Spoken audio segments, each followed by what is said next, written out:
Hello, and welcome to another episode of the Power Investor. Today is the 29th of July, 2025, a Tuesday. Bitcoin is at 118K, and Kaspa is trading about 9.5 cents. And today we'll be talking about how originally our strategy was based around using the power law to predict Kaspa's and Bitcoin's long-term price and making investment decisions accordingly, and how that has now been transitioned into using the Power Amplitude Index for assets that don't have as long a history of Bitcoin. So let's start off with what the original hypothesis and the original strategy was. We take the log of the days since Genesis on the x-axis, we take the log of the price on the y-axis, we plot them, and we find out that information can be represented really well with a linear trend line. Now we convert that into linear space, and we end up with this sort of curve. And based on the amount of data that Bitcoin has, about 15 years, you can say that if the future is going to be like the past, what sort of potential returns you can expect and do some calculations. And based on this, currently we expect a price about 173 on the 170K on the Bitcoin in about a year's time, which is about a 50% return. Uh, then on top of that, you can also see when it goes above the trend line and goes below the trend line. So we can expect higher prices later on this year based on the year after the halving on every 4 years or so, right? So using that as the power law gave us an idea of what the Bitcoin price was going to be. Similarly, scanning through the other crypto coins, you came up with Kaspa, which was at that point following the same sort of power law very tightly, as you can see by the R squared of the equation at that point, or this is the current R squared, which is 0.85. But when we first started doing this in August 2024, the R squared was around 0.93 or 0.95, pretty high. And again, make that same sort of linearization axes graph. And based on that, you can have an estimate what the price would be a year away from now. And then you can anticipate a return based on that, right?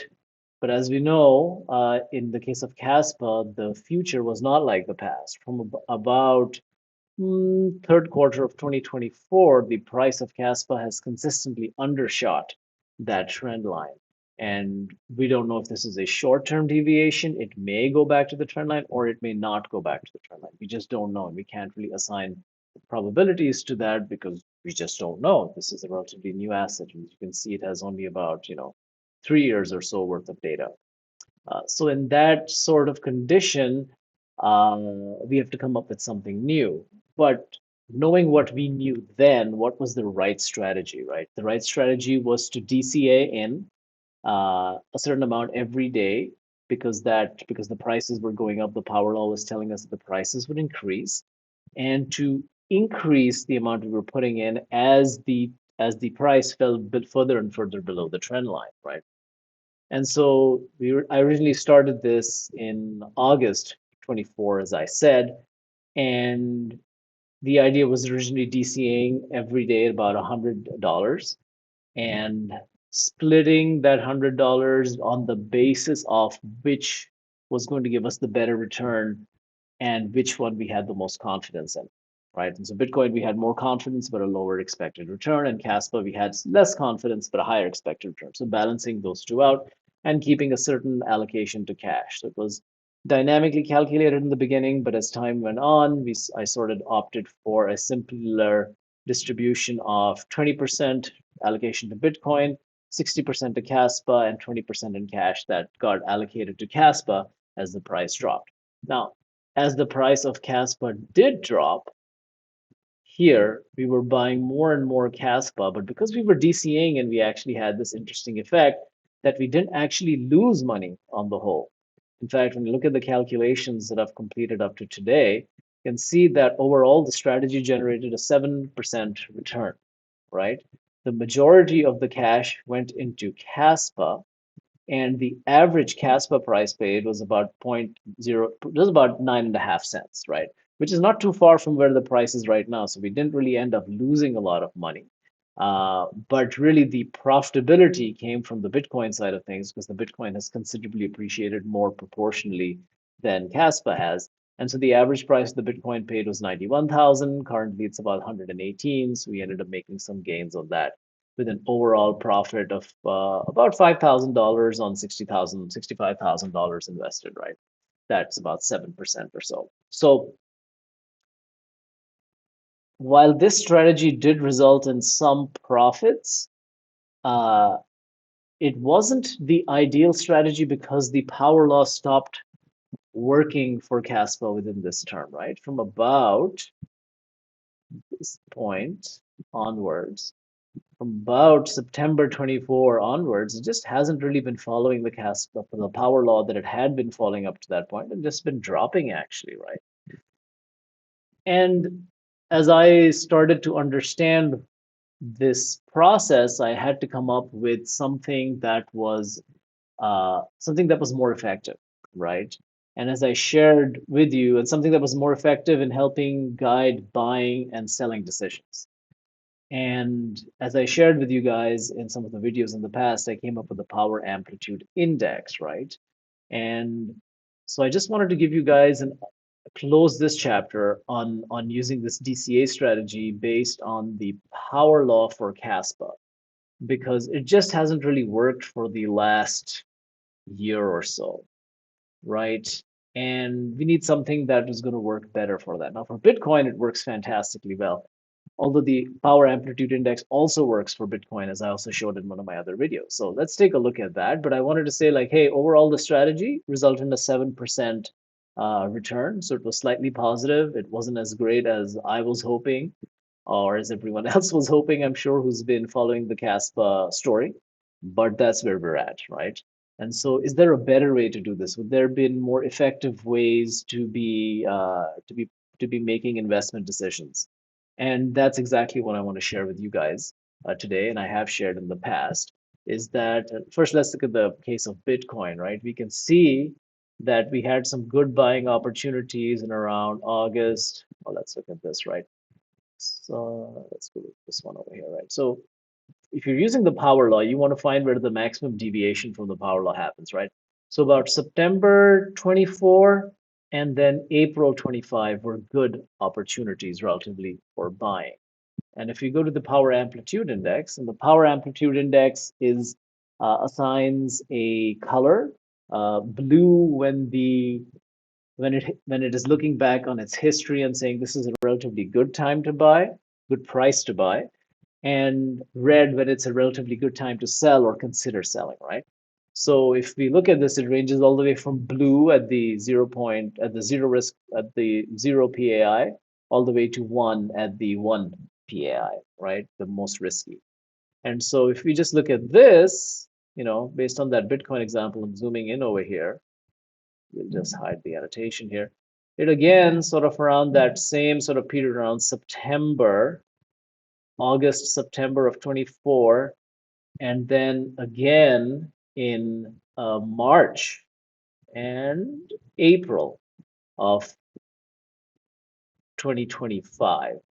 And so if we look back here, you can sort of similarly March and April would have been good times if you were looking like, hey, has it really dropped considerably down below the power law, right? So it's giving the same sort of information, but it's calculated completely independently. And that's the great thing about this is that it doesn't depend on the power law, right? And so it's the power amplitude index, but it's not the power law, which is based on this linearization in the log space that we were talking about before, right? So you are getting a good strong signal for this. If we apply the PAI, and I've developed it towards Kaspa also, we see a pattern like this, right? It would not have given the buy signal if you define the buy signal as being when it is below 0.2 on the PAI. It would not have given those signals until November 24, when it was giving us the value around, let's say, 12 cents, 10 cents, 10 cents, right?